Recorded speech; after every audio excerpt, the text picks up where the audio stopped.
so great to see you again this Saturday for our second Summer of Stories installment. This week, we're going to talk a little bit about Black Music Month, and to help me with that, I've chosen Ella, Queen of Jazz. So this story is going to be about a person that actually lived and sang. So she's not a character, she's a real person. And the book will be by Helen Hancock. She's our author, and I'm going to guess our illustrator, since it doesn't say anyone else's name. And with the permission of Francis Lincoln Books and HarperCollins, I'm going to read this book to you. So let's get started with our opening. Welcome to StoryTime at our store. We're so glad you came to read and explore. Now open your eyes and turn up those ears, 'cause you never know who or what will appear. I just thought I'd get a little jazzy for you since that's the mood today. Ella, Queen of Jazz. Look at that. This is Ella. There she is with her microphone, and these are her fellas. She's got a band, drummer, trumpet player. I think that's a cello. My brain is not stand-up bass. Remembering stand-up bass. Thank you. My brain is not remembering this morning. Ella Fitzgerald loved to sing, and she sang good.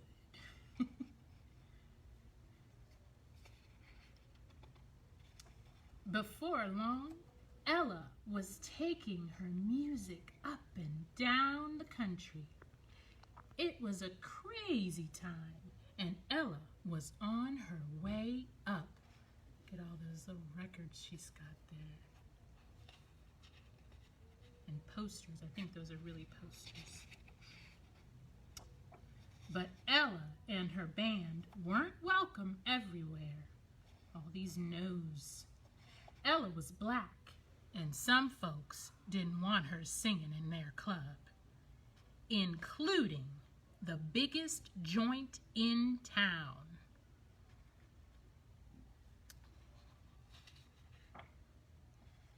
I'm sorry, Ella, but the answer was no. And when Ella heard this news, it hit her hard. She was sad.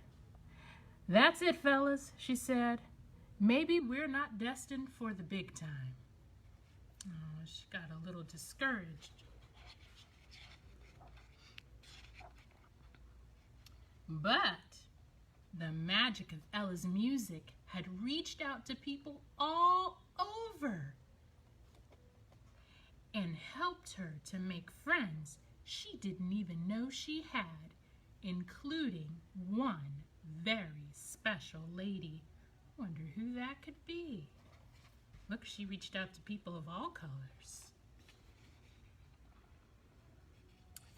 Ella's friend was secretly decided to help. "You must book Ella Fitzgerald. She will be fabulous. If she plays, I will sit at the front every night for all the people and paparazzi in town to see." Sounds like she knew somebody famous.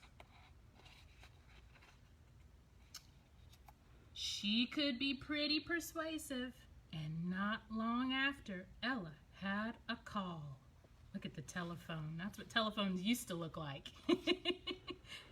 She and her fellas were asked to play the biggest joint in town, the very same one that had turned her away before. And just as her friends had promised, tonight playing Ella Fitzgerald. Look, her name is up there in lights. Ella was fabulous. She was a hit with the crowd.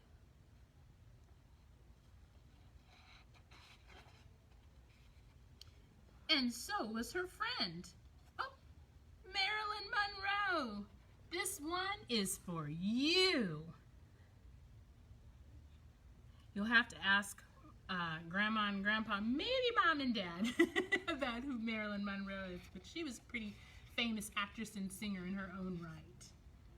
With every night, the show got stronger and stronger, and so did their friendship. They became friends.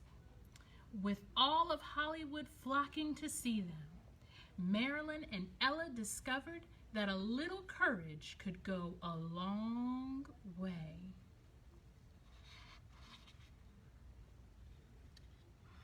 As the saying goes, all good things come to an end, and after a week, it was time for Ella's final show. Ella left sad. But while the run might have ended, just that week's run, her friendship with Marilyn certainly hadn't. And with a little help from her friend, Marilyn Monroe went on to become a great singer in her own films. And she even sang for the president. They helped each other. Uh-oh, can't turn the page. Well, there it is. And Ella became known as the First Lady of Song, the Queen of Jazz, winning many awards along the way. Look at all those awards she won. Just goes to show what friends can do for one another. The end.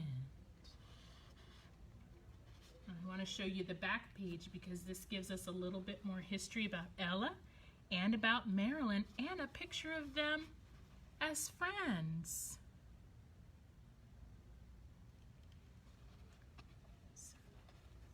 Thank you so much for listening to that story. Wasn't it a great story?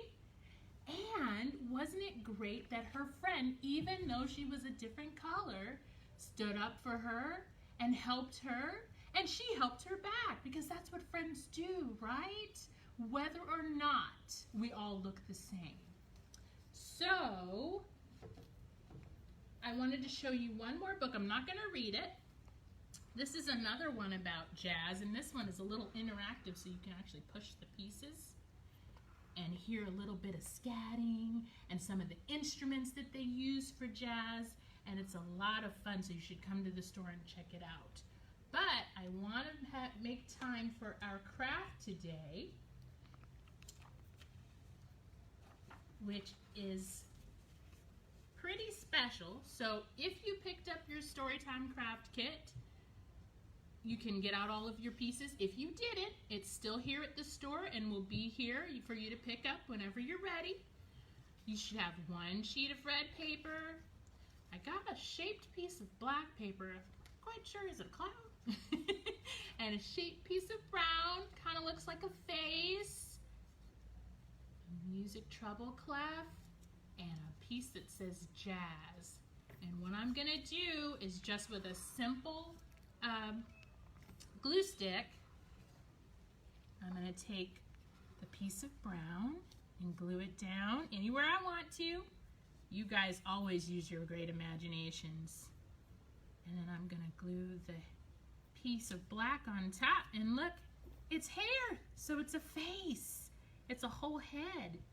Then I can put my music note anywhere I want, maybe right there. And I'll take my jazz and put it here. And there's your craft for today.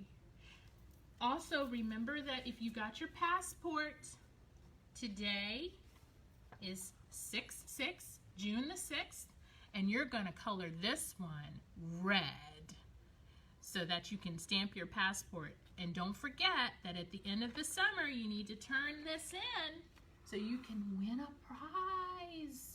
Okay? Thank you so much for tuning in this morning. I miss you guys. I miss seeing you on the Storytime rug. And when it is safe enough for you to come back in, we are happy to have you. But until then, I'll see you next Saturday right here on Facebook Live. Oh, and don't forget that you can tune in to our YouTube channel now and watch the other story times that you might have missed. Okay? Thank you so much. Bye-bye.